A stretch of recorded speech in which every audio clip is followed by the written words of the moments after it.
And I have close to $100 million of debt right now in commercial real estate. My definition of good debt is fixed, low interest that creates positive cash flow.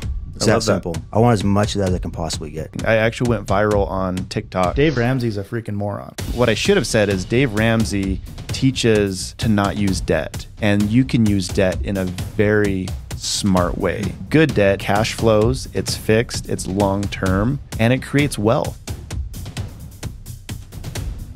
All right, guys, welcome back to the podcast. I'm really excited to have Dave Allred here. And he's a good buddy of mine. We've been doing business, crossing paths for years now. And we actually worked at the same company for a while, Apex/Vivint. But man, I'm really excited to have you on, really excited to hear about you teaching your kids to be financially literate, you climbing Mount Everest, you starting your fund, and some really cool stories, four units to 62 units. We've got a lot to cover today. And more importantly, I think you're just a good dude. You're really smart, very organized and purposeful with your life. And anybody that knows you, I think, knows that. And I think that's what our listeners are going to benefit from today, is really hearing how you go about. I've seen your spreadsheets. You're extremely detail-oriented, right? And anyways, thank you for coming on the show, and I'm excited. Thanks for having me on, Sam. It's an honor. Absolutely. Well, let's get right into it, Dave. We've got a couple stories that we're talking beforehand that we can talk about. You and I have a similar background as far as real estate investing, door-to-door sales. But also, you were telling me about your dad and how you're working really intentionally at being very present, a very purposeful father. You have 4 beautiful children, 3 daughters and a boy. And that's really important to me. And I know our listeners find it really important as well. And every day I'm with my kids, I'm trying to think about, what is my goal as a dad? Trying to teach them sports, honesty, integrity, serving others, financial literacy. So let's jump straight into, you ran away from home at 17. You did not have the support and intentionality at home and parenting that are optimal in any way. But take me back to 17 years old and what caused you to run away and create this amazing life of your own that's very different from where you grew up. Sure. Happy to. So grew up in a small town, Manti, Utah, not far from here. And I'll preface this by saying I love my parents, and frankly, I think they did the very best they knew how to do, right? And so I'm really grateful for this. And I also feel like we get to choose how we frame things in our lives.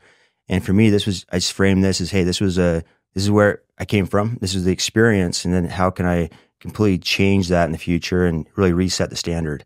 But grew up in a very low income home. My dad worked 2 jobs. He really wasn't around too often.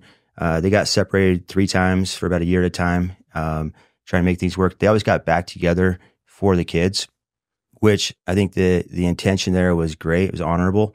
But in hindsight, it would have been better if they just would have called it, quits earlier on. But just a lot of dysfunction. And, when I was 15 years old, my older sister, she ran away.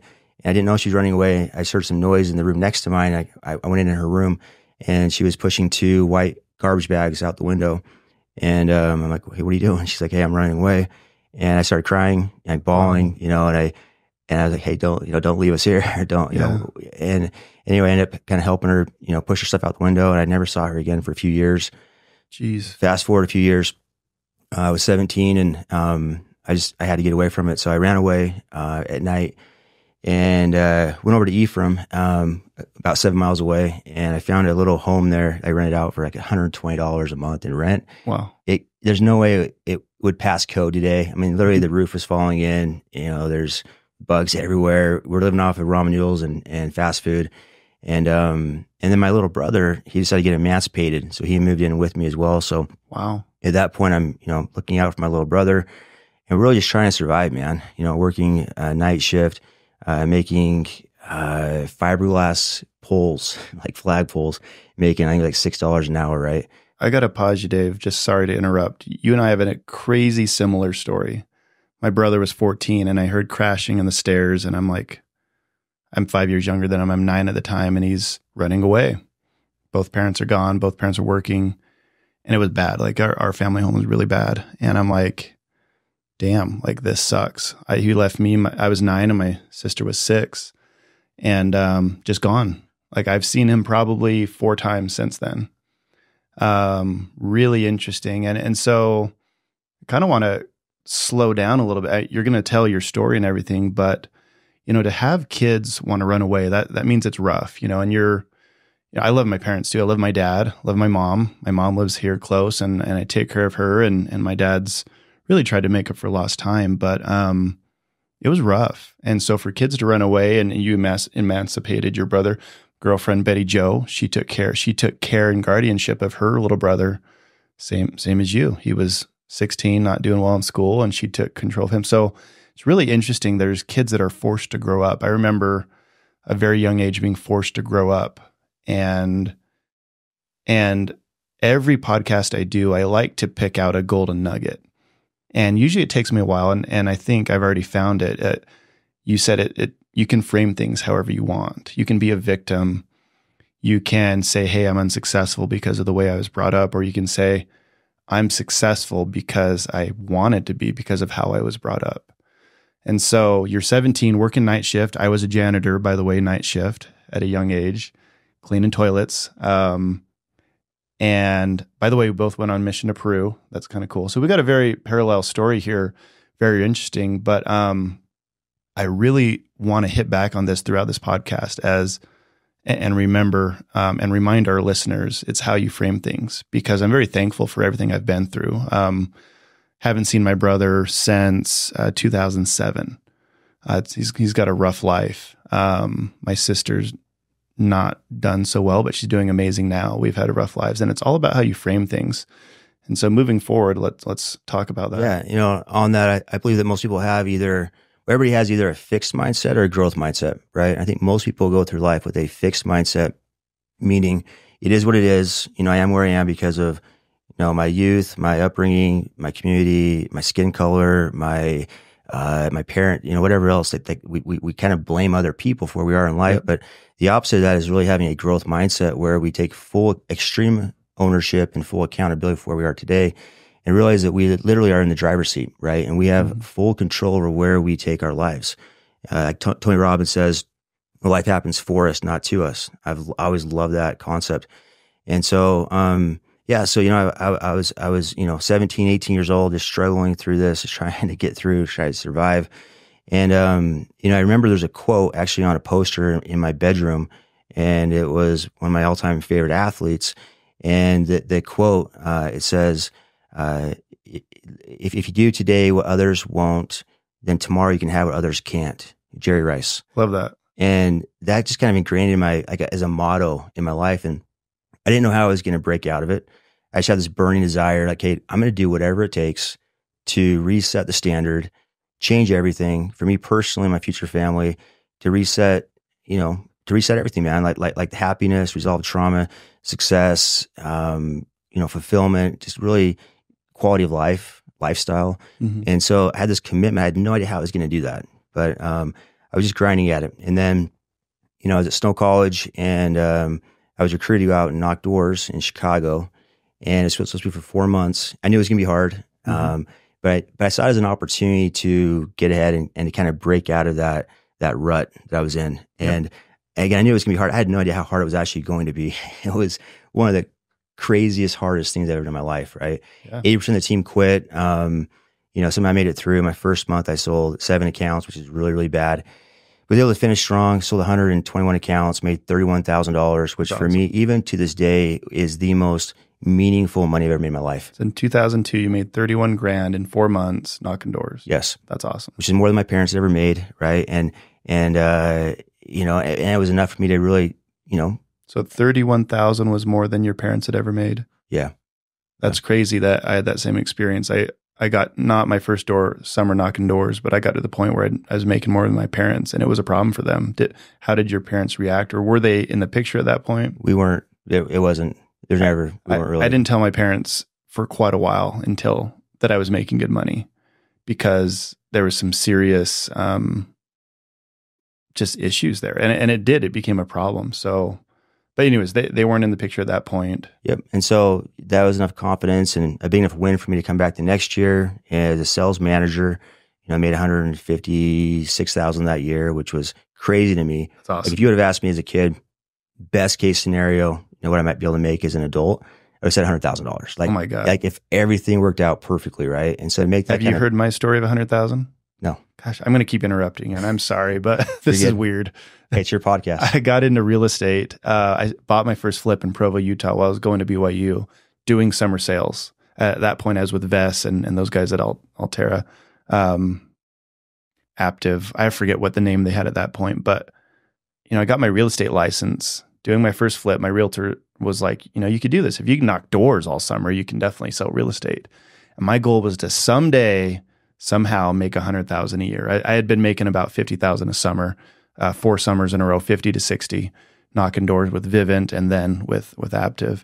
But my goal was $100,000 a year would be awesome. I thought that would just be the best. And that was my goal. Yeah. And that win was, really catapulted a 15-year leadership career. And I'll save all the details, but 121 sales teams in 41 states. And I learned so much about business. We had 2 huge liquidity events with Blackstone and Goldman Sachs, IPO and a merger. And I'm really grateful for it, man. I would love to have all my children go out and do a season of summer sales because it teaches so much about grit, mindset, psychology, interpersonal development, leadership, salesmanship. Like you really learn so many soft skills from going through that process and really just doing hard things. I kind of look back at my life right now, even in real estate, all stages of my life. I think I've always lived around this model, this concept that if something scares you, you should do it, right? And when you do hard things, then it's not scary anymore. Yeah. And so, I've really just my whole life has been that approach to business and personal life. So and I think that's great. And I've got a couple questions for you. My first area was Philly, and they dropped me off in South Philly. And I was scared. I'd already served a mission at this point. So I could do door to door and I could proselyte, I could knock doors. But there was a helicopter flying overhead, a police helicopter. And I went and asked a group of people, like, what's going on? Oh, some guy just shot some cops with an AK. He's hiding in one of these vacant houses. I'm like, oh, do you want to buy an alarm system? And made a sale. But, I was scared. And there was neighborhoods where I was pretty nervous. And Philly ended up being amazing. I'm curious how Chicago went and because door knocking is tough. Like lots of people can do it. There are lots of people with sales skills. That's not the problem. You made 7 sales your first month. Sales skills are a very small part of the problem when it comes door to door. It's mental toughness and just being able to get rejected, be bored and get rejected every day, all day for 4 months. That's the problem with summer sales is that's the tough part. Eventually you'll learn how to sell. Yeah, but add on to that, that's about delayed gratification, right? Like most people now, especially nowadays, they want to see the instant result, instant dopamine hit from it. Mm-hmm. In door to sales, there's a learning curve. You get paid on a year-end commission or a back-end check. Yep. And so up front, you don't see a lot of that success. And, it's very similar to the concept of the law of the harvest, right? You plant it, you toil it, you fertilize it. You don't actually see the results for quite a while. Yeah. And so that's one thing I'm trying to teach my kids right now is the concept or the principle of delayed gratification, because I feel like it's a lost art. And, but to your point about, the crime, so Chicago, crime capital of the United States, coming from Manti, right? Like that was a fish out of water, man. Yeah. And about halfway through the summer, about half of our team had already quit. And actually one of the guys on the team, got shot in the calf by a .22 caliber. So supposedly he was just walking down the street and somebody, out of a window took a .22 caliber rifle, shot him in the calf. So after that happened, another 30% of the team quit. So there's literally, I think it was like four or 5 guys left, grinding out at the end of the summer. So to your point, mental, talk about, creating a tough mindset and having to just kind of get through it all. But, you look back at that and again, super grateful for it, man, because you go through that and then you're just a lot more resilient and you can take on hard challenges.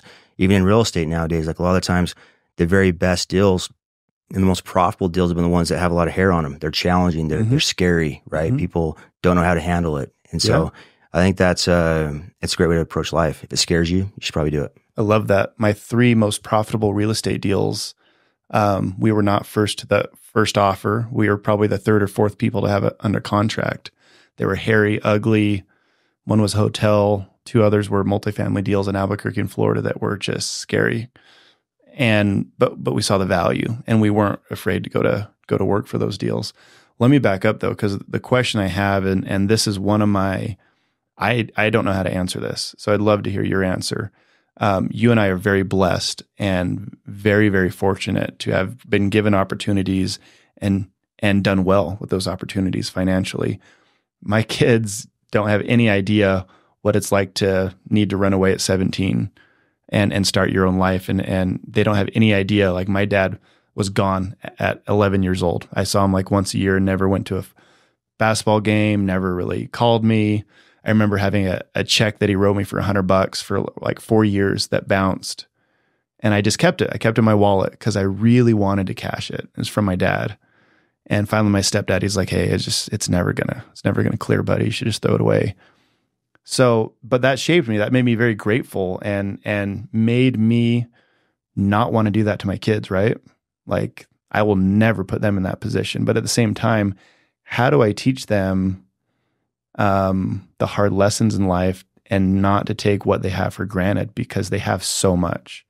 Yeah. So that's a great question, by the way. And it's a big challenge. It's a big concern of mine as well. Yeah. My take on that is I say it all the time, probably once a month. I said, hey, nothing is given. Everything's earned in our home. So everything, when my daughter wanted to get her first car, I'll pay 50% of it. She pays the other half of it. I love that. Which is actually a really interesting story. She actually paid for that car with passive income. A vehicle is a depreciating asset. By the way, if you ask any of my kids, they walked in right now and I said, hey, what's the best type of income? Every one of them knows passive income. They're all competing to see who gets the most amount of passive income. They all have, all four of them, even my 9-year-old, have invested into real estate with me through JVs, joint ventures. Yeah. And so, that's awesome. Really trying to teach them at a young age. Also, anytime they read a book on real estate, personal finance, development, I pay them $25 and they have to write a little book report on it.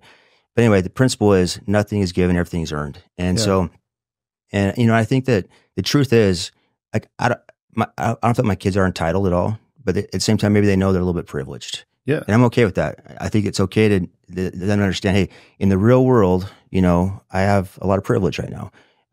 But the important thing is that we got to that point through hard work, determination, and a lot of grinding and a lot of sacrifice to get there, right? My wife being so supportive at home, me out on the doors for 15 years. I mean, I spent 100 days on average per year away from home. Yeah. And there's a lot of sacrifice that went into that. What's interesting is look at the Rockefeller effect with, just how that generational wealth happens. And generally, if somebody resets a standard, like maybe you and I have for our families, our kids will be fine. It's actually our grandkids that pay the price because they don't get to see the sacrifice and the grind that went into creating that success. Yep. And so we do a lot of things to help with that. And one of my favorite things is if we go on a vacation internationally, spend the first day going to a charity or to an orphanage, bring a bunch of toys with us, hand those out. So my kids get to see what the real world looks like. Yeah. Same thing when we created a foundation, the Allred Family Foundation. So each of my 4 kids are on the board of directors and they each got to choose their own charitable cause they want to support. Wow. And so a percentage of all the money that I pay them in salary, because they're all employees of my real estate, my personal real estate company. As they should be. Yep. Great tax deduction as well, right? And so a percentage of that goes automatically into our family foundation. And that's been a really incredible way to be able to teach them about giving back. The more you give, the more you live. And just, it's not, anyway, so we could do a whole podcast on that topic, but I think it's really important. But I think the key there is, getting them in the real world. And I think international travel is such a powerful way to be able to show them culture and what, how many challenges and just how hard life can be for a lot of people. Let me pause you right there. So I love what you're saying. I have a couple questions. International travel with kids is at one of the top of my list. Do you remember your first day in Peru? And did you go out in Lima? Because you went to the Peru MTC. Do you remember, so they sent us to the Lima North mission, and one of the first people I saw was a dude dying of gangrene in the street with a little girl, and I gave him all my money. Poor people everywhere, people dying, starving, and I just cried. I was just like, where the hell am I? What is this place? And I loved Peru. I loved the people that I met there and all my friends. But it was really hard. It was really, really hard to see people struggle. And I gave my money away like every month. Like I was asking my parents, my grandma was sending me money. She had a foundation. Do you remember like how impactful Peru was on you? And as far as Was that your first international travel? Because that was really hard on me. It was good, but it was eye-opening, to say the least. It was the first international trip. In fact, it was actually the first time I'd been on an airplane. Oh, wow. Yeah. And yeah, I don't remember that much detail. I just remember just feeling like a fish out of water, and I really didn't know the language very well. And, a companion was a Peruvian guy that I just remember had very, very bad hygiene. Yes. And, you're stuck living together for a couple months. So I don't remember too much on that, but I just remember it was really, really challenging. And yeah, it was really, really hard. Yeah, they know real poverty there. They know true poverty. And so I'm all for international travel with kids. Love what you said about the Rockefeller effect. One thing on the international, kind of a fun, maybe best practice to share with your audience. Yeah. So one thing that I do with my family is when my kids turn 15, they get to choose an international trip anywhere in the world they want to go. Wow. 7 to 14 days. But they've got to do all the research on it, why they want to go there, the culture, the restaurants they want to go to, learn a little bit of the language. And it's been a really fun way to do that. So last year, my daughter wanted to go to, she's torn between going to Italy or to France. And after about 2 months of debate on that one, we decided, my favorite model is end, not or. So okay, let's do both, right? So we went to Venice and Florence and Rome and over to Paris, and it was awesome. My daughter, who's now 15, she wants to go to Japan and South Korea this summer. So we're excited to do that as well. But I think it's a great way to be able to teach kids culture and really open their eyes to just how big the world is and how diverse it is. Yeah, that's really important. I mean, they get to know what life is like in other countries. They get to see poverty, great, beautiful things as well. And other cultures is really important. It creates open-mindedness. Exactly. I love that. So you said something that I want you to explain a little bit. You JV'd with your kids on some deals. So explain to our listeners how you can JV with your kids. So joint venture on a real estate deal. So you buy that real estate deal together, but did they use, their savings, or did you help them invest with? Just tell me about that. Yeah. So probably the best way to explain that is, so my oldest daughter, when she was 14, on her own fruition, she went and got a job. I was actually at one of my first restaurants, Everbowl. She was employee number 1, and she was 14 years old. Then she got a job at Riverside Country Club as well. And she's been working really hard, and we were always investing into cryptocurrency, some stock, Lululemon, Nike, whatever that she likes. And then when she was 15 and a half, she's like, hey, I really want to get a car. I'm like, cool. What kind of car do you want? She's like, I want a Tesla Model 3. I'm like, hell no, we're not doing that. That's responsible, right? Talked to my insurance agent. He's like, Dave, that's the worst idea possible. If 50% of 16-year-olds get in an accident in their first year. But anyway, the bad thing about teaching your kids salesmanship, it's a two-edged sword, right? They know that no means yes. And so it's just relentlessly, just persistent on that. And finally, I realized, a higher quality response is, okay, listen, you have depreciating assets and appreciating assets. A vehicle is a depreciating asset. So if you want to, incur that kind of a liability, you need to figure out how you're going to create enough passive recurring income to pay for that depreciating asset's cost. I love that. So we did the math on it. Let's say it's, $350 a month for a Model 3 car payment. So I said, okay, listen, so what we can do is we can sell your crypto, we can sell your, some of your stocks and whatnot, take your cash you have right now, and we'll JV into a duplex over in Vineyard, Utah. And so she came in. It wasn't a huge allocation, obviously, right? But that investment basically freed up about $300 of recurring passive income for her. And so as a result of that, and then I said, hey, on top of that, I'll pay you, whatever amount per hour to help mom Uber the kids around to all these, sports practices and whatnot, creating a real win-win situation where mom now wins, she wins, she gets the car that she really wants. And so as a result of that, she's making about $400 a month now between driving and her real estate investment. So it more than covers the cost of the vehicle. She has the vehicle she really wants. And then her investment is actually appreciating in the real estate, right? So that nest egg is actually growing while it's spitting off cash flow to pay for that depreciating asset. So it's just an example of like really trying to teach my kids the principles of money, principles of investment. And honestly, man, I love it. It's been so fun as a dad to be able to impart that wisdom and teach my kids. It's one of the most fulfilling things for me is to be able to teach these guys how to win in life. The truth is, the public school system, there's no real education around financial literacy and financial management. Simple stuff like compound interest and the federal tax brackets. And balancing a checkbook or a bank account. It's crazy. Yeah. And that's a whole tangent as to why I think that's the case. But ultimately, it's for agency, right? that creates free agency. Maybe that's not in the best interest of Big Brother.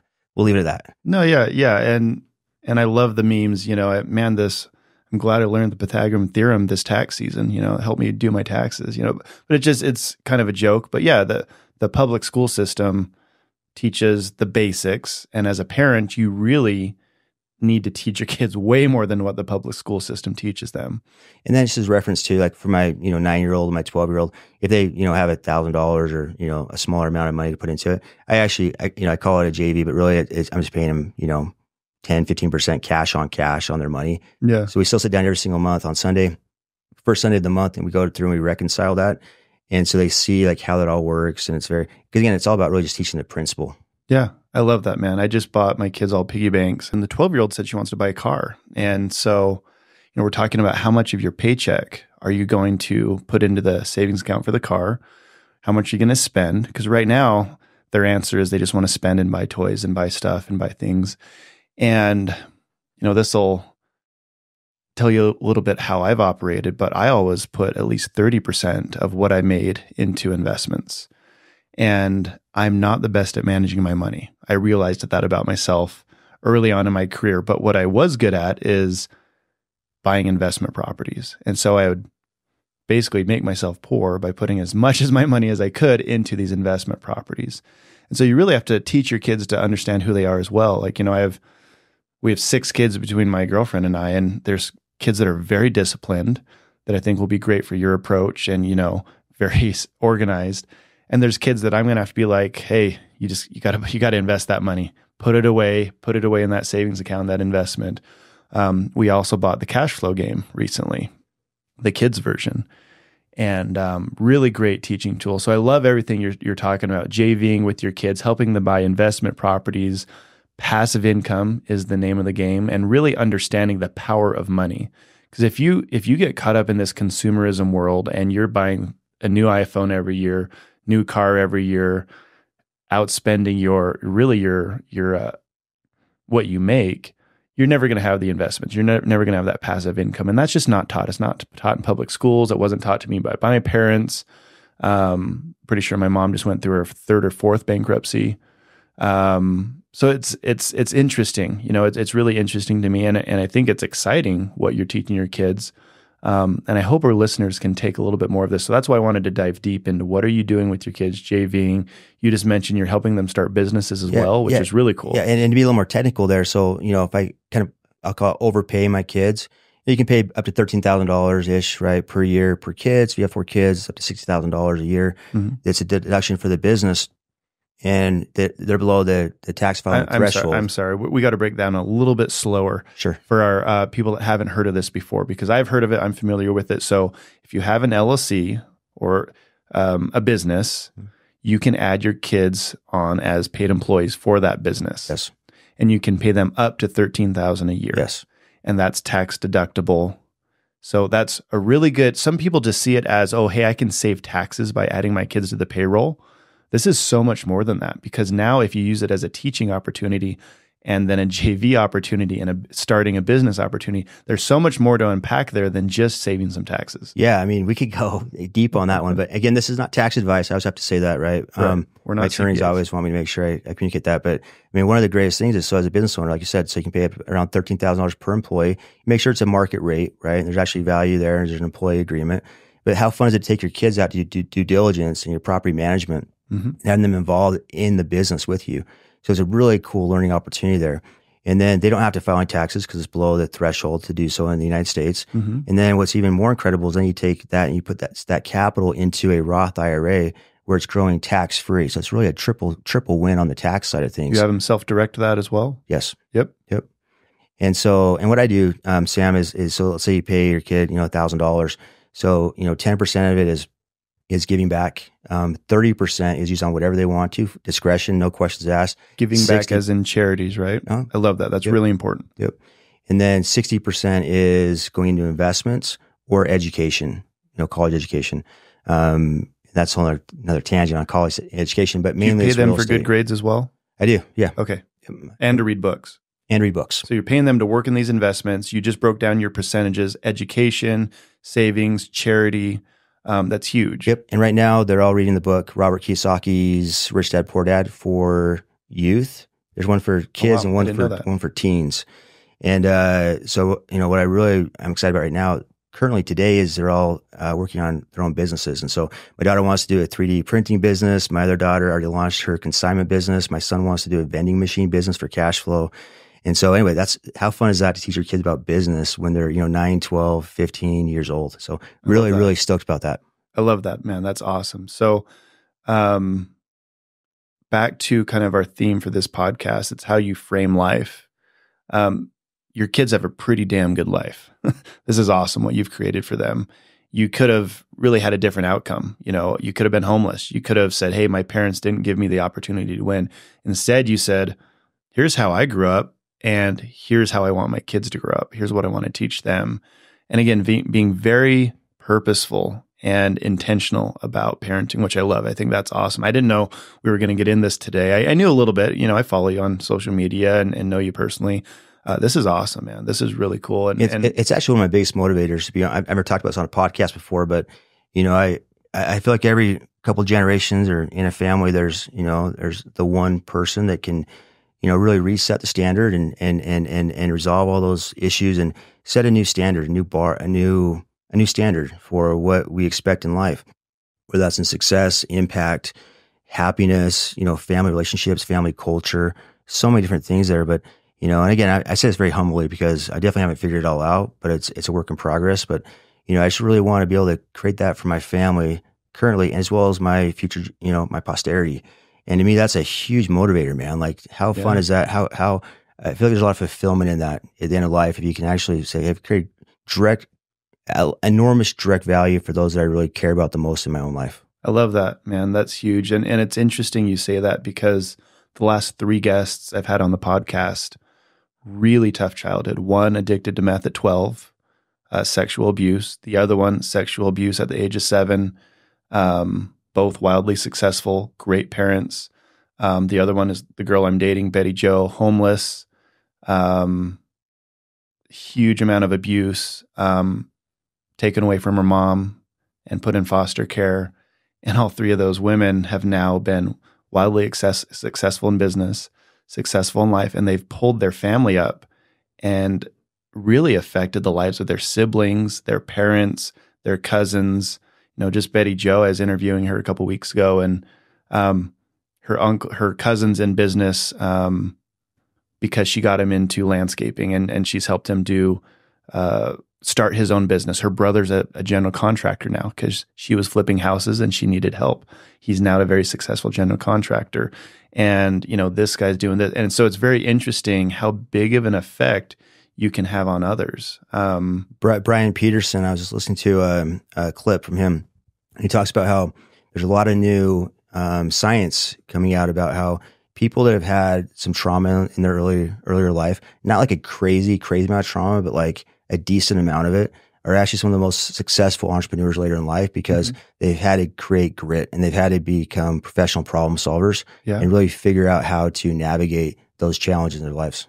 I love that. We're sitting in the office of one of my good friends who at 17 was also out of the home on his own completely, no financial help. And he's a multimillionaire now, created a company that I have one of the smartest guys ever, but he had to figure it out at the age of 17, a lot like you. And I love that. I love that story. So some trauma creates the need for figuring stuff out. And that takes me back to my question with you. Like, what do you do when you've given your kids everything? Well, you've got some really good answers so far. You're teaching your kids as much as you possibly can. The next question I have you had pushback from your kids, or one of your kids on all of these systems? I'm guessing they don't love balancing their bank accounts every single Sunday or the first Sunday of every month, or there's got to be part of the system that's harder to implement with your kids. How have you overcome that? Or do they just buy in because, they see how hard you work? I say this humbly, but there's not really any pushback. And I'm so grateful for that family culture we have. It's so beautiful. Like I'm so grateful for where relationship is with my wife and my kids right now. It's better than I could have ever imagined. And so That's awesome. mostly I'd say I'm just grateful. And I think it's whatever we're doing is working right now. That's cool. Knock on wood. Life's kind of crazy sometimes, but it's been great. I'd say the only maybe kind of pushback is, I set up these opportunities for them to start a business or to, work these hours in the business. There's a little bit of a lack of ambition to go and do it because they don't really need to do it, right? Yeah. It's more of a want versus a need. And, satisfied needs don't motivate. And so it's just that's probably the biggest challenge for me is how to really motivate them, incentivize them to do these things that are a little bit harder when they don't actually need to be doing it or really want to be doing it. Yeah, that's tough. I don't have an answer for you on how to do it because I'm working through that right now. It's tough. Yeah, it's absolutely tough. And I'm in a split home, so I have my kids 50% of the time. And, my ex-mother-in-law is extremely wealthy and giving, and all her kids got a brand new car, whatever they wanted at 16. And so I know my kids are expecting that. And I mean, not just my ex, but we spoil our kids a lot. And so I'm working through that as well. The best example, and this is quite extreme, but one of my early brokers in Pleasant Grove, John Haar, I think he had it figured out. And his vacation budget was $100,000 a year. They did service everywhere they went. They did service here in Utah. He would not buy them a car. He helped them start a business so they could buy a car. He wouldn't buy them clothing. He'd buy his daughter's dresses for the school dances. He'd help them do fun stuff. But clothing, if they wanted nice clothes, if they wanted a nice car, all of those things they had to pay for themselves, but he'd help them start a business. So he'd create the need by not buying them the clothing or the cars or the different things they wanted. He'd take them on amazing vacations, show them all the whole world, but did a really good job of creating the need. And he was a mentor of mine, and I think he did a really great job of that. It's hard, though. It's hard as a parent to do that. Yeah. So on that note, made me think of something. So my 15-year-old now, she also wants to test them all through like her older sister has. And so actually last night I sat down with them. Okay, did the math on this one. Your passive income is this. This is the gap. It's still pretty substantial between your, passive income versus the lease payment. And so literally right now, my executive assistant is with her at University Mall looking to expand her consignment business into a new location at the mall. That's awesome. And so that's the exact same thing. Like, hey, we're not going to buy this depreciating asset for you. It was going to create a liability for you. So you have to figure out how to get enough passive income. So they're literally right. It's funny you mentioned that. They're literally there right now working on that. So that's awesome. Let's go. Congrats, dude. I'm really inspired, and I hope our listeners are well, I know they will be, to hear how much effort you're putting in. Because as a parent, there's a lot that you have to do. You have to help with homework. You have a house to manage. Well, and you have, multiple businesses on top of that. It's not like you're a stay-at-home dad. I mean, or you've got a lot going on. And so, that's the type of parent I think a lot of people want to be like. That's the type of parent I want to be like. Putting in the extra effort, taking the time. You bought a fourplex in Boise from me. My daughter was 3 at the time, and she was on those business trips. I drove her to Boise with me. She was in those meetings with the city. She was on her iPad, but I made her take notes when she started to write. She was always on appointments with me. My son hasn't been as much, but it's hard to take a 3-year-old to Boise. But I wanted her to spend time with her dad, and I wanted her to see what I do from a very early age. And I'll take her on appointments. I still sell houses here in Utah. And I'll have her write down, why should they buy this house? What do you think needs to be fixed in this house, Heidi? She's 10 now, and she does a killer job. I'm hoping she gets a real estate license at 18 and makes $1 million a year. I bet she will. But it's extra effort. Yeah, no, it really is. And you can let off this conversation talking about intentionality. To me, my whole life's been intention. I mean, my whole adult life has been really focused on intentionality, and it's getting crystal clear on what you define as winning in the end game. Like at the end of your life, what do you really want? What are you going to feel like you don't have any regrets around? And so I think that, I challenge people, I challenge people to do this, but really spend the time to get crystal clear on what it is you really want in your life. Like what's your definition of winning? And there's no right or wrong answer. And it's very unique to each individual. But the clearer you can get on that, then it becomes fun because then you can just simply reverse engineer. I love that word, reverse engineer, right? So get clear on the end goal, reverse engineer what actions and habits you need to be doing on a daily basis to make sure you're in alignment and congruency to be on track to hit that end goal. And I feel like that's where true fulfillment and happiness comes from, is when you know why you're doing what you're doing, right? And more so who you are versus what you do, right? So it's who, not what. And so and again, it's not easy to figure that out, but I promise it's worthwhile. And that's probably the best time I've ever spent my life, is really getting clear on how do I define a life well lived with purpose, impact, happiness, and having no regrets in my life. And, and then you just kind of step backwards from that. Most people go through life meandering based on their motivation level or putting out fires or whatever's exciting to them, versus really making sure it's in line with what they want to create in their life. I love that. One of my favorite speakers was Zig Ziglar. Lots of great quotes from him, but all-time favorite quote in my life, Zig Ziglar: "You can have everything you want in your life if you help enough other people get what they want." That's my favorite quote as well. I quoted that at the event last 2 weeks ago. You can have anything you want in life if you help enough other people get what they want.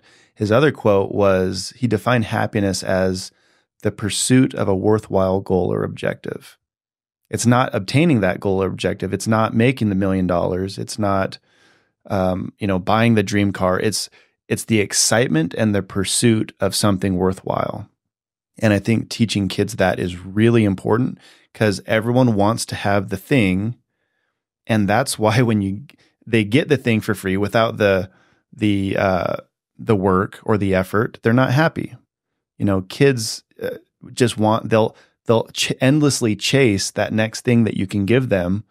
Whereas if you teach them to work and push towards it, that's happiness. They're excited. And I can't tell you how much excitement I get from my goals.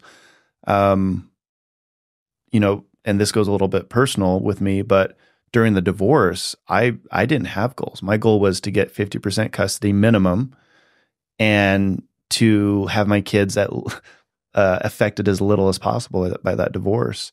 Financially, and all those things. Didn't have a lot of goals. And with my business coach, after a couple of years, he's like, "Sam, do you have any goals?" I'm like, "Man, I kind of took a break there for a while." And my happiness has improved a ton as I reset my goals, and realizing that I need to do that for my kids as well, and setting goals for them this summer. They're all starting businesses this summer. I don't care if it's mowing lawns or selling lemonade, but they're going to have businesses this summer. And so anyways, back to Zig Ziglar, and you can have anything you want in life if you help enough other people, and happiness is the pursuit of a worthwhile goal or objective.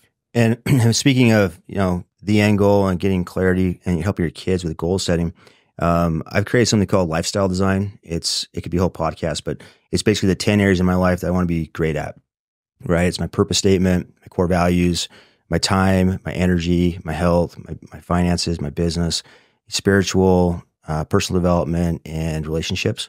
And so I've created this template with 10 sections to it, and it's all written out exactly how I define winning in each one of those 10 different categories. And I share it with a lot of people now, and so I decided to put it on my website. And if any of your listeners want to download a free copy of that, I love that. It's website's daveallred.com. Really put the link in the notes for sure. Pretty easy to find. Yeah. And there's a download there. And then this summer, I actually created a youth lifestyle design. And so it's just kind of a watered down version of that, a little more simple. Yeah. And so this last summer, I had all my kids go through that, all 10 sections.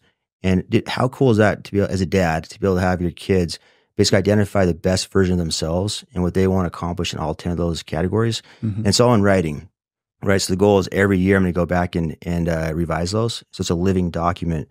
But anyway, I just want to share that. That's actually a download as well on my website if any of your listeners want to get a copy of that. Oh, absolutely. And I'll actually email it out. We have a lot of subscribers, listeners that love stuff like that. I'll send it out. I really appreciate that. So what it is 10 areas of life that you can set goals in, and again, being purposeful and deliberate about how you create your life. And I think that's great. And I think most people in general don't even think about that. I have employees that I know 100% do not have goals in life. Most people spend more time planning out their annual vacation than they do their actual life. Yeah. It's wild. Yep. They can sit down and plan this vacation and get excited about it. And I think that's a really good example, though. If you can think about planning a vacation and how fun that is, and if you can translate that into your financial life, you can translate that into your health and fitness goals, translate that into being a parent. How do you want your kid to turn out? we've had a few people on the podcast that have been really inspiring. Hal Swayze, when he has two boys, when they're in middle school, he didn't feel like he was really meeting his own expectations for himself as a dad. And something that he really wanted to do was travel the world with his boys. He took them out of school. They were both in middle school for a whole year, and he traveled the world. And he said, I'm going to give them an education that the public school system will never give them. They did book reports. They did service projects. They did literally anywhere they wanted to travel, he took them. And he said is the single best thing he did ever as a dad. And I've had 3 other friends do that since then, since they heard his story. And I think that's amazing. You know, again, being very, very deliberate about what he wanted to do, the time he wanted to spend, the lessons he wanted to teach his boys was huge. So anyways, we've got a lot to cover. We probably need to do a few more podcast episodes because we've got so much to talk about. We've talked about lifestyle design, which thank you for the free download. We'll send the notes out with your website. We talked about you left the home at 17. Since then, you're self-made millionaire by the age 26. By the way, actually, I didn't mention that. So self-made millionaire by the time you're 26. Did you do that just through sales or sales and investing? That was mainly through sales. I'd acquired a few rental properties at that point, but that was mainly through sales. Okay, that's awesome. So by 26, over $1 million net worth, and mostly through Apex sales, Vivint sales. Now, tell me about buying your multifamily and your investment properties, because I know the story and I've heard it a couple times briefly, but you bought a fourplex and now you have 62 units. And the coolest part about this story that I want people to think about, and this is the power of appreciation in real estate. You put money into fourplex, it turned into 62 units without investing any more dollars, any more of your own earned income, just by appreciation. So tell me about that story. I know we don't have a lot of time, but let's get a few nuggets out of that, because I'll go fast on it. So I'm out knocking doors and I'm like, hey, why am I doing this? Like I needed like a more of a purpose, right? And I put a lot of time into self-reflection and try to figure out why I was doing what I was doing. And ultimately it came down to freedom. And I realized, luckily at an early age, one of my core motivators for Dave Allred is freedom. I want a lot of freedom to be doing what I want to be doing with the people I want to be doing it when I want to be doing it. And really to create, financial freedom. And by the way, the focus was financial freedom, but then after achieving that, it really turned more to focusing on time freedom, which is the most important resource. Mm-hmm. And then having achieved that, then it really turned more so to lifestyle freedom. So it's kind of like an evolution from financial freedom to time freedom to lifestyle freedom. So I'm out knocking doors. I'm like, why am I doing this? Like, freedom. So I sat down. I've been talking about financial freedom for a long time. I was 30 years old. I'm like, okay, there's a big difference between wanting something and being committed to it. So I sat down on a Sunday for 4 hours, pulled up a spreadsheet, and I just figured out how much passive income I actually needed to be able to create this financial freedom. Mm-hmm. And, basically it came down to I need to have 40 rental properties, and I gave myself 10 years to achieve that. And so the goal became 40 by 40. And I changed all my passwords to 40 by 40. It became my mantra. That. Every Sunday I'd sit down and reflect back on my progress there. And I was able to hit that goal when I was 36 years old, and then I upped that to ownership in 1,000 doors by age 40.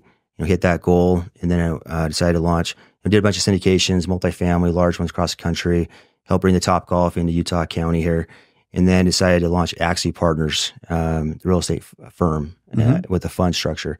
And so anyway, backing up, so my very first acquisitions, I bought 4 townhomes from the court steps. It was actually short sales. Oh, wow. Yeah. So, luckily I had the cash from, making my door sales. So about $100,000 per townhome. So $400,000 of cash went into it. About 2 years later, those had appreciated to being worth about $200,000 per townhome. Wow. Okay. That's when I met you and the team. Yeah. And I fell in love with the fourplex model. Yep. And so I 1031 exchanged each one of those townhomes into a brand new fourplex. Okay. So it went from 4 doors to now having 12 doors. Mm-hmm. And, it's new developments. There's, 100,000 or so of equity built in day one, which is nice. And so about 2 to 3 years later, I had probably closer to $400,000 to $500,000 of equity in each of those, right? The $200,000 I put into it plus the natural appreciation. And by the way, the market's been really, really hot during this whole story. And so there's a lot of tailwind behind this, but at the same time, the principles still apply. And so 3 years later, I was able to take those 4 fourplexes and 1031 exchange each one of those into 2 fourplexes, right? So now I went up to having a total of 8 fourplexes. A few years later, same thing. I took each fourplex and 1031 exchange up into 2 to 3 new ones. So, in Arizona, in Vineyard, in kind of all over the place, Magna, Boise, Meridian, and Napa, right? So I bought, 2 to 4 fourplexes in each one of those markets. And so long story short, I literally went from those first 4 units all the way to 62 units through 1031 exchanging those and with no additional cash out of pocket. Now I was still buying real estate on the side, right? It's kind of independent of this. But guys, such an incredible way to be able to scale a portfolio without having to put a lot more money into it. Yeah. And so I share that. And one thing that I learned about 5 years into my real estate investing journey is most investors, including myself, we always pay attention to cash on cash returns, right? That's what's fun, right? Yeah. And generally those will be going up, 1-2% per year with inflation. So it looks like you're doing awesome, right? You got more cash flow coming in. In my opinion, if you want to aggressively grow your portfolio, the more important metric is actually cash on equity, right? And so your cash on equity is actually going down the longer you hold the asset. The reason why is because every month you're paying down the principal reduction, right? And then also you have natural market appreciation. And so your cash on equity is going down while your cash on cash is going up. So, which is fine. But if you want to actually scale and grow, like what worked for me was as soon as that cash on equity drops below 4 to 5%, I'm going to look at that and do either a cash out refinance or a 1031 exchange, parlay that equity into a bigger asset, because I call it the velocity of money. But there's 5 ways to make money in real estate, right? 1 is cash flow, my favorite. Number 2 is natural market appreciation. Number 3 is depreciation, all the tax benefits. Number 4 is principal reduction, naturally through the mortgage. And number 5 is leverage. And so what I found is, fourplex, you have cash flow, appreciation, principal pay down, and leverage. But when you can scale that up with more units, all 5 of those wealth drivers are better. Yep. Right. And so that's one thing I think a lot of people don't really understand about real estate is there's really 5 ways to make money. It's not just cash flow. And so the faster you can control, one of my goals is basically to control as much real estate as possible that's cash flow positive.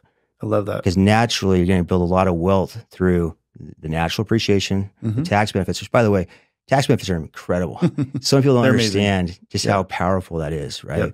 Because if you can save money on paying taxes, but use that money to go and deploy that to buy more real estate, it's this flywheel effect and just compounds with time.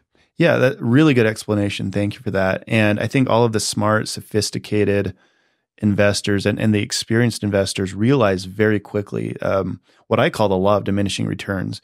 If you have all this equity built into this property from either forcing the appreciation, like you and I buy multifamily deals, we fix it up, we force the appreciation, or by the market appreciating, or by your renters paying down the principal, it's not doing anything for you until you redeploy, cash out, refi, or sell, and 1031 into something else. And so I love that story. 4 units to 62 units. You invested $400,000 originally and parlayed that into a 62 unit. That's huge. That's an amazing story. And that's the ultimate success story in real estate, taking advantage of a really good situation and not just stopping. There's people that want to stop. And I always have investors that say, well, I just want to buy a couple properties and pay them off. And my goal is never to convince them to not do that, but to teach them the lesson that you just gave us, which is there's 5 ways to earn money. And if you pay off a property and just keep it, you're really selling yourself short and you're going to earn so much less than what you could have. I paid all cash for those first 4 purchases because I was always taught debt is bad. Yeah. It hurts your free agencies. Ramsey my teaches parents always said it, right? Fast forward to today, guys, I love debt, but good debt. So the definition to me, and it's close to $100 million of debt right now in commercial real estate. And my definition of good debt is fixed, low interest that creates positive cash flow. It's that simple, right? So fixed, low interest rate that creates consistent, positive cash flow. Yep. I want as much of that as I can possibly get, Absolutely. Especially in a high inflationary environment like we're in today. Yeah, we're actually looking at a deal that probably this week I'll send to you guys. It's next to a property that we have 10-year debt on at 3%. We bought it for $14 million. It's now worth $22 million. We will eventually refi or sell that property. But the property we're looking at has fixed just over 4% debt, 6 more years on the loan, and they're struggling to manage it. It's 150 units in Dallas. And I mean, what an amazing asset. That's basically what we own. We have similarly about $100 million in debt right now. And we love it. We love fixed mortgages, and the rents are going up. When we bought the property there in Dallas, rents were $113,000 gross per month. They're now $160,000. And so fixed debt is amazing. I actually went viral on TikTok for saying something that's a little bit rude, but I said, Dave Ramsey's an idiot. What I should have said is Dave Ramsey teaches to not use debt, and you can use debt in a very smart way. So good debt is just like you said, it cash flows, it's fixed, it's long-term, and it creates wealth. And so all of the sophisticated, smart investors I know use debt to their advantage. And that's how you can grow as fast as you can. If you hadn't used debt, you'd probably be at 8, 10, 12 units right now instead of 62. So, yep. 100%. By the way, Dallas is a great market. Probably one of my top 3 in the country right now still. Love Dallas. Yeah, Dave Ramsey, it's fun. I actually have me and my partner troll him a little bit on social media as well. My take on him is to be a little outdated. A lot of his stuff is very, it's from the, back in the generations where we went through great recessions, and it's all about hiding cash underneath your mattress, right? Yeah. It's just very, very antiquated and just not very up to today's terms. You think about it, debt. I mean, every S&P 500 company, they have a ton of debt, and leverage, right? That's the modern economy today is orientated around debt and leverage. It really is. So you can play without it, but it's gonna be a much longer game. Here's the type of people Dave Ramsey's really good for: people that need to learn basics. They need to learn the basic. They need to learn self-control, and that's really what he's teaching. I really don't think Dave doesn't understand good debt. I think what he teaches is if you don't have self-control, I got to do something to help you not die poor. And so I'm going to teach you to not use debt because credit cards are bad, buying expensive cars, depreciating assets is bad. I think he does a really good job for the people that really need to learn the low basics of how do I not spend myself into the poorhouse. Yeah, that's what he teaches people. But to become a wealthy investor like yourself, cash flowing, a lot every year. I don't know what your cash flow is, but cash flowing thousands every year and every month, you have to use debt. So Dave, this has been amazing. We got to wrap up here, but I think we're going to have you on again soon. I'm really excited about Axia and what you're doing over there with your partners. I'm really excited about you're raising $75 million starting. When are you starting the raise for that? We're launching our next fund here in about 2 months out from now. Okay. So we're recording this in end of April. So it'll be about July. And that'll be a 506C offering. So you have to be an accredited investor, which most of mine are as well. And a really cool thing that you're also doing is a Reg A offering, which is your goal in helping out the smaller investors who aren't accredited yet. And accredited means you make $200,000, $300,000 a year, depending on if you're solo or with a partner. And I don't know, that's really exciting to me. So tell me a little bit about this fund. You're going to obviously be looking to commercial real estate, but tell me a little bit about what your investment thesis is for that fund, and also why you added the Reg A offering. Yeah, you bet. So this will be our 5th offering. So we launched about 3.5 years ago as a firm. I'm really proud of what we built, about 400 or so different investors in the fund right now, in our funds. And on this offering, what we're going to be focusing on is value-add multifamily across the nation, and which is pretty traditional down the middle of the fairway. But we're also adding a new component to this because of all the cracks in the market right now. There's a lot of distress out there. And so to capitalize on that, we're adding a distressed multi-asset component as well. So it's basically a core and a satellite. So the core of the fund is heavy value add multifamily. And then the satellite of that is distressed. And when we say distressed, it's actually foreclosures and short sales. And so my team and 2 of my partners have an extensive background in the '08, '09, 2010, housing collapse, working with foreclosures and short sales, like true distressed properties. Yeah. And so we're gonna really focus in on that. We have some AI as well that will help us with the underwriting and finding these opportunities. And so, I feel like there's just such a huge opportunity right now, and especially going into the second half of this year around the distressed marketplace. And so that's the way we can really create, outsized returns by capitalizing on that distress in the market right now. I love that. And so that's the approach on it.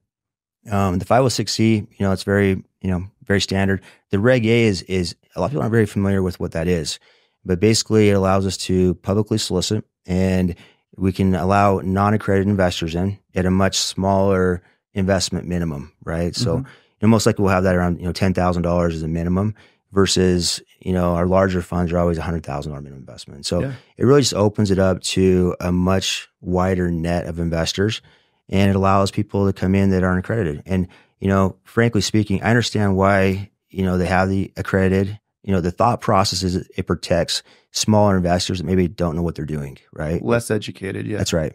But frankly speaking, it's not a great measurement. I mean, I know an some antiquated guys, law. I know some guys that are multimillionaires. They had a business exit. They know nothing about financial literacy, how the tax code works, any of that. So, I do think it's not the intention is good behind that, but it is a little antiquated. So anyway, that's what we're going to be doing as our next offerings. And I'd say what we really our strong value proposition is what we call experiential investing.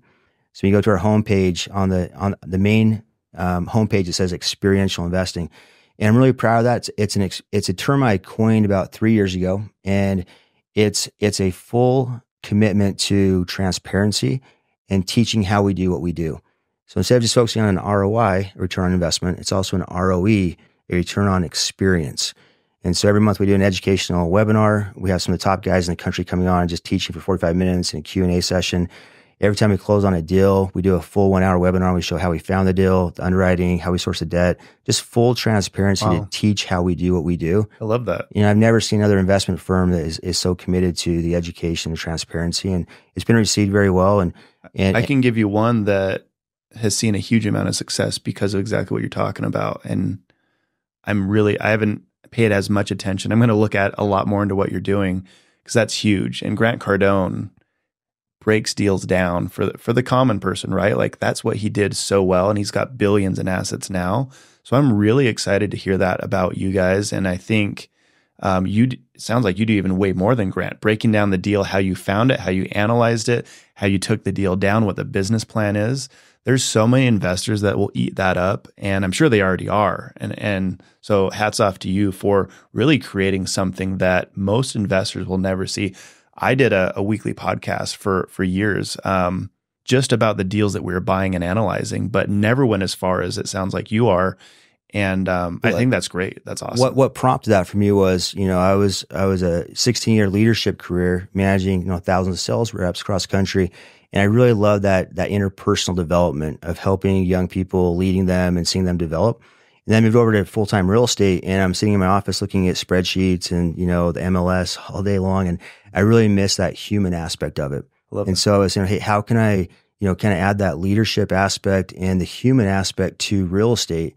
And that's really what was kind of the origin story behind creating experiential investing. I love that, man. That's awesome. That's really cool. Well, lots of really good takeaways from the podcast today. Dave, thank you so much for your time, for what you've shared. My key highlight, I always go back to being a dad. It's what I love. It's what I live for. From a very early age, I wanted to be a really good dad.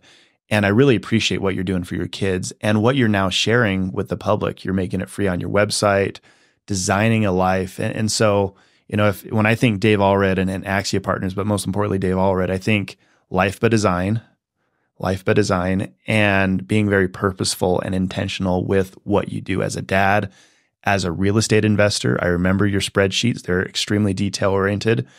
And that's great. That's really important. People need to learn more how to do that.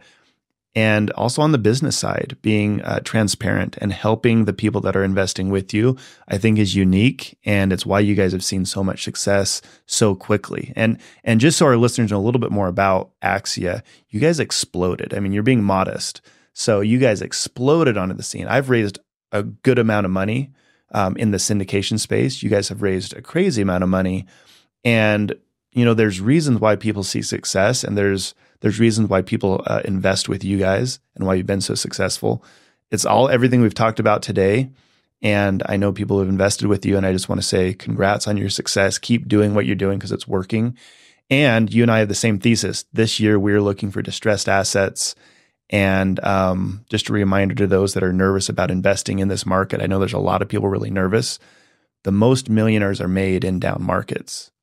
And what you and I are looking for this year is opportunity, the opportunity fund, the opportunity to cash in a market that's unstable, not secure, but where there's huge amount of value to be made. I could not agree more. You look at the statistics over the last 30 years, all the top performing funds and operators have been those that launched during times of distress and economic recession. So people ask me all the time, like, hey man, how do you feel about the market right now, the news, the headlines? My honest answer is I'm excited. This is an incredible opportunity in front of us. And yeah, you got to be cautious. You got to be careful. You need to make sure you know what you're doing. Watch out for the landmines along the way. But this next 12 months, I think is going to provide some of the most incredible, in hindsight, some of the most incredible buying opportunities we'll see in the United States housing market. I agree full-heartedly, and I'm excited to see what you guys do. I'm excited to see what we can find. To end the podcast, I want to remind people it's all about how you frame things. That was my takeaway, the golden nugget today. It's how you framed going out of the home at 17 and creating your own life. It's how you frame what happens to you and what you do with your opportunity or what you do with your trials and tribulations. And I really appreciate you talking about that today and everything you said. So thanks, Dave. Appreciate you. Thanks, Sam. Appreciate you.